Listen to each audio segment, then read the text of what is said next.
جیسا کہ ہم سب جانتے ہیں کہ جہاں نعت کی حیثیت ایک گلزار کی ہے تو وہیں تقریر کی حیثیت مرغزار کی ہے۔ نعت دریا ہے تو تقریر اس کی موج،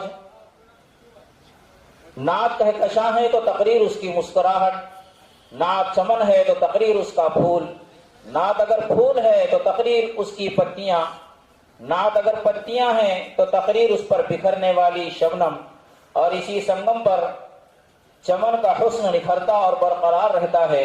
لہذا اس مستحکم رشتے کو مضبوط اور برقرار رکھتے ہوئے بیان و خطابت کے ماحول میں لیے چلتا ہوں۔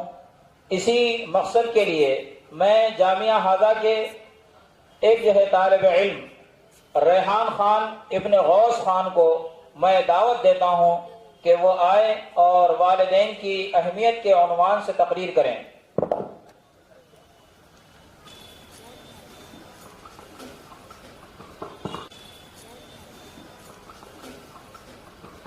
نحمده ونصلي على رسوله الكريم بسم الله الرحمن الرحيم وقضى ربك ألا تعبدوا إلا إياه وبالوالدين إحسانا صدق الله العظيم وقال رسول الله صلى الله عليه وسلم الجنة تحت أقدام الأمهات أو كما قال عليه الصلاة والسلام۔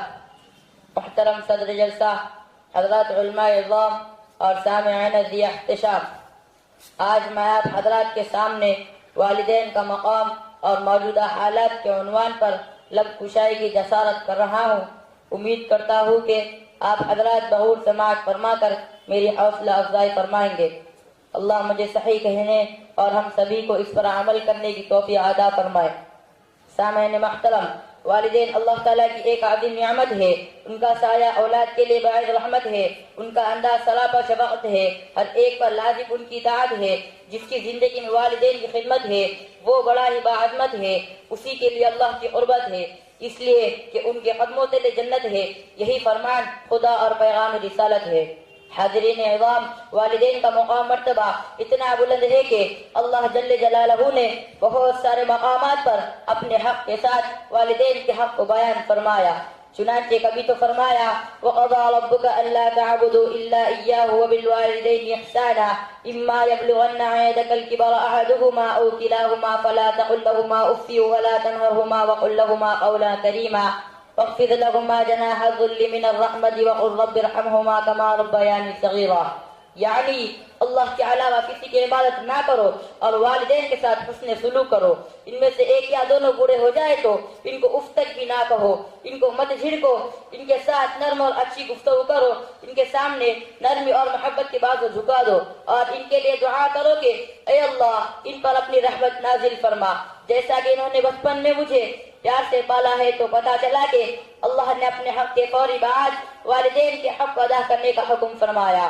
یہ ایک جگہ نہیں بلکہ جگہ جگہ پر والدین کی خدمت و فرمانبرداری کا حکم دیا۔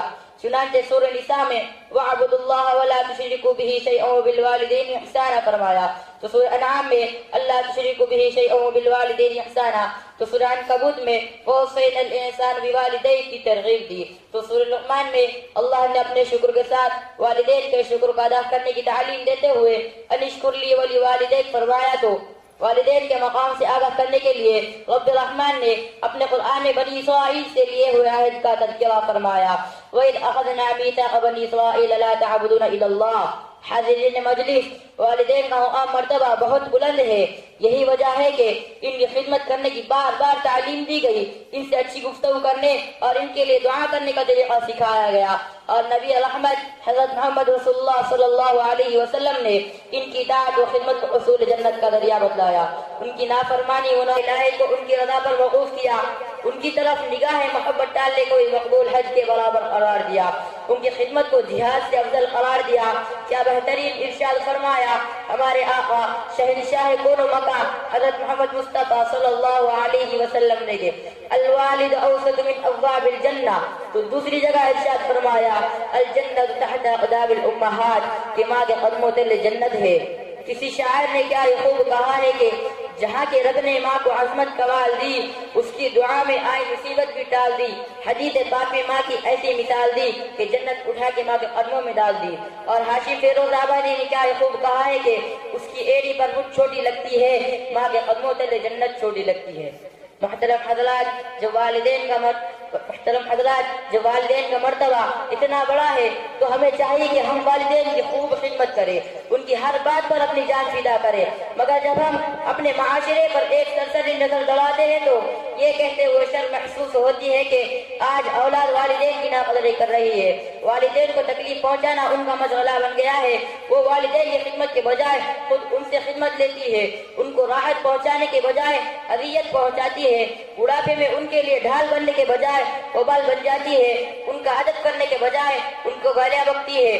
تو میں ایسی اولاد سے کہنا چاہتا ہوں کہ ذرا اپنے ماضی پر تو نظر دوڑاؤ کہ تمہاری ماں نے تمہیں بے پناہ مشقتوں سے جنم دیا، تم کو 9 مہینے اپنے پیٹ میں رکھ کر تمہاری پرورش کی، اور جب تم پیدا ہوئے تو خود کچی اور گیلی جگہ سو کر تمہیں نرم اور گرم جگہ سلایا۔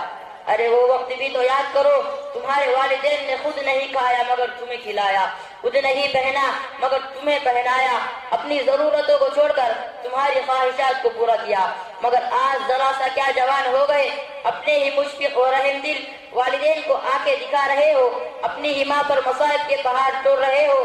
تمہیں اچھی طرح یاد ہوگا کہ جب تم چھوٹے تھے تو تمہاری والدہ نے تمہاری خاطر کیا کیا برداشت نہیں کیا، صرف تمہاری خاطر لوگوں سے جھگڑا تک کیا، سارے زمانے سے برطرف ہو کر تمہاری طرفداری کی، اور بار بار اپنے سینے سے لگا کر کہا یہ میرا پیارا ہے، یہ میرا دلارا ہے۔ ارے تم بے پناہ کالے تھے مگر تمہاری ماں نے کہا یہ میرا چاند کا ٹکڑا ہے، میری آنکھوں کا تارا ہے۔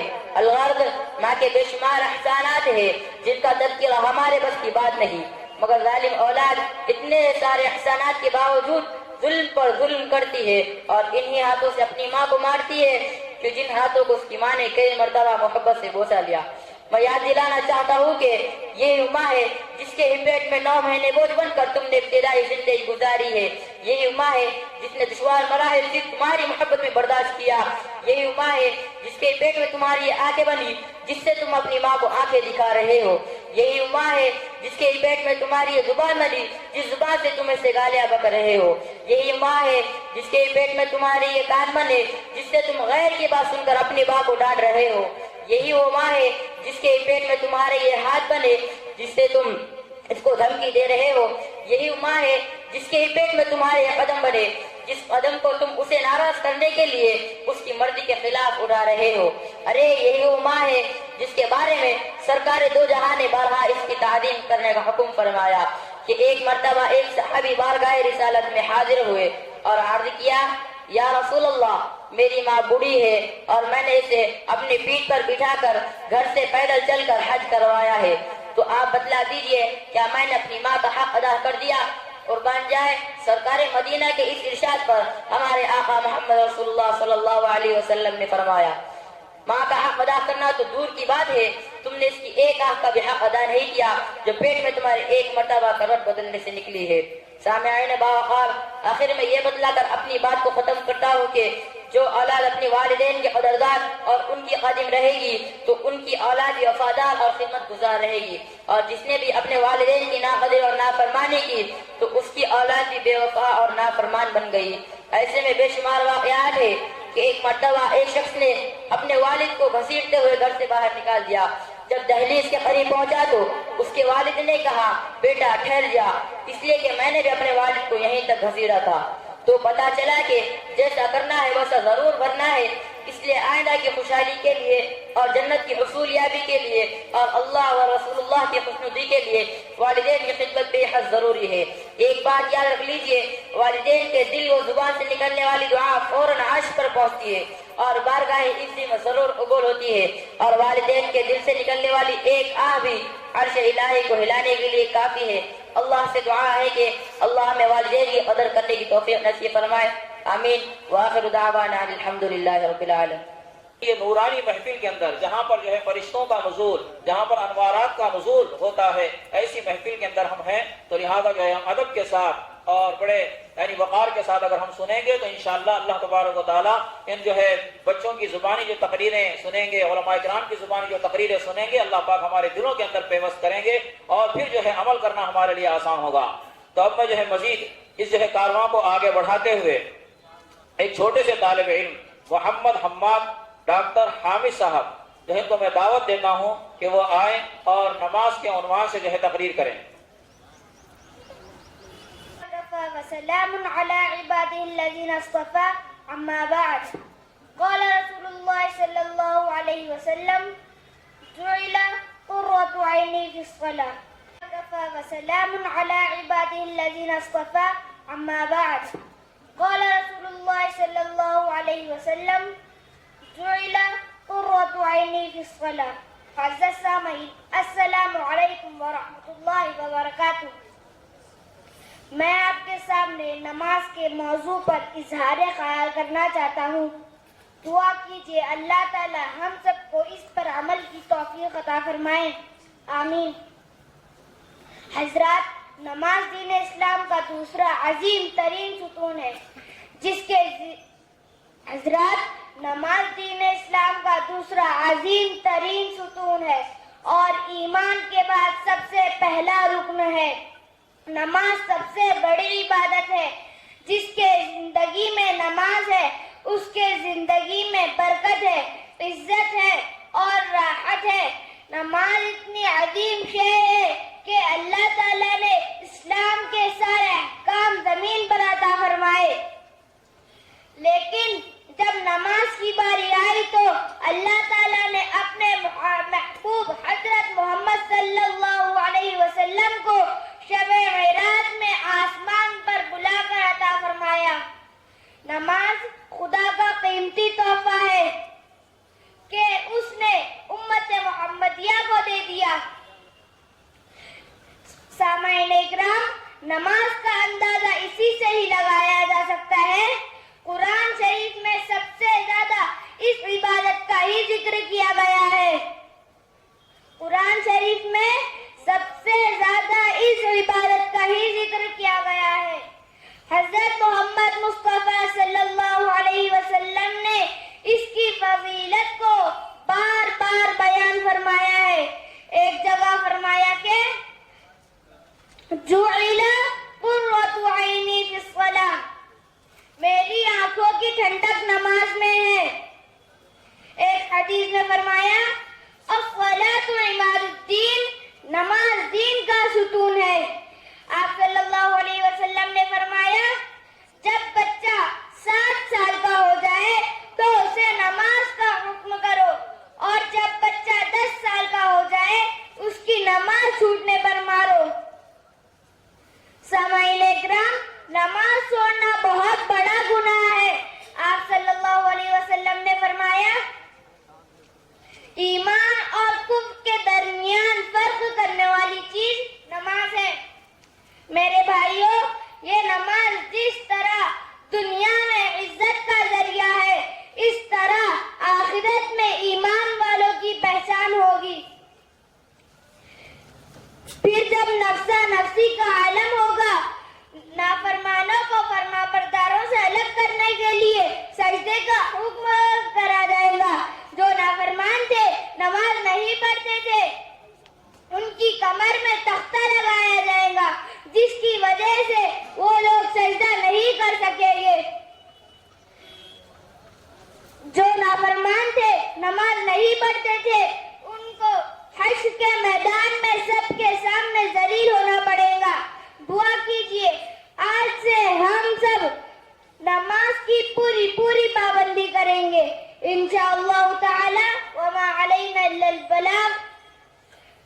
سر جھکانے سے نماز ادا نہیں ہوتی، سر جھکانے سے نماز ادا نہیں ہوتی، دل جھکانا پڑتا ہے۔ اس کی اہمیت کو جو ہے اجاگر کیا، اور ہم سب جانتے ہیں کہ اسلام میں نماز کا جو مقام اور مرتبہ ہے وہ بہت اونچا مقام اور مرتبہ ہے کہ اسلام میں نماز کے بغیر مسلمان کا کوئی تصور ہی نہیں ہے۔ اسی لیے اس کی اہمیت کو بیان کرنے کے لیے اللہ رب الجلال نے کلام مجید میں جگہ جگہ پر جو ہے نماز کی اہمیت کو جو ہے بیان کیا ہے، لیکن آج امت کا حال دیکھیے کہ امت کا بہت بڑا طبقہ نمازوں سے غافل ہے، مسجدوں سے دور ہے، اور اگر کچھ جو ہے نماز ادا کرنے والے ہیں تو بعض تو امت کے طبقے میں سے بعض تو وہ ہیں جو کھاٹ کی نماز پڑھتے ہیں، بعض وہ ہے جو 360 کی نماز پڑھتے ہیں، بعض وہ ہے جو 8 کی نماز پڑھتے ہیں۔ مطلب یہ ہے کہ ہفتے میں ایک مرتبہ 8 دن کی نماز جمعہ کی ادا کر لیتے ہیں، کبھی کسی کا انتقال ہو جائے تو جنازے میں کھاٹ کی نماز پڑھ لیتے ہیں، بعض تو اللہ معاف فرمائے ایسے ہیں کہ جو ہے یعنی صرف عیدین کی نماز پڑھتے ہیں، 360 کی نماز پڑھتے ہیں۔ تو جو ہے ہمیں اس طرف جو ہے توجہ کی ضرورت ہے کہ ہم خود بھی جو ہے نمازی بنیں، اپنی اولاد کو بھی جو ہے نماز کی اہمیت ان کے سامنے بیان کریں اور نمازوں کا اہتمام کریں۔ اس کے بعد جو ہے جیسا کہ ہم سب جانتے ہیں کہ آج کی اس جو ہے جلسے کی صدارت جس ہستی کو سونپی گئی ہے، حضرت والا جو ہے ہمارے درمیان میں موجود ہیں۔ میں مزید جو ہے اس پروگرام کو آگے بڑھاتے ہوئے سید مقیم صاحب ایک چھوٹے سے طالب علم کو جو ہے دعوت دیتا ہوں کہ وہ آئے اور کلمات آیات قرآنیہ اور دعائیں جو ہے سنائیں۔ بسم اللہ الرحمن الرحیم، کلمہ طیبہ لا الہ الا اللہ محمد رسول اللہ۔ ترجمہ، اللہ تعالیٰ کے سوا کوئی عبادت کے لائق نہیں، حضرت محمد صلی اللہ علیہ وسلم اللہ کے رسول ہے۔ کلمہ شہادت اشہد ان لا الہ الا اللہ و اشہد۔ بسم اللہ الرحمن الرحیم، کلمہ طیبہ لا الہ الا اللہ محمد رسول اللہ۔ ترجمہ، اللہ تعالیٰ کے سوا کوئی عبادت کے لائق نہیں، حضرت محمد صلی اللہ علیہ وسلم اللہ کے رسول ہے۔ کلمہ شہادت اشہد ان لا الہ الا اللہ و اشہد، عبادت کے لائق نہیں اور میں گواہی دیتا ہوں کہ حضرت محمد صلی اللہ علیہ وسلم اللہ کے بندے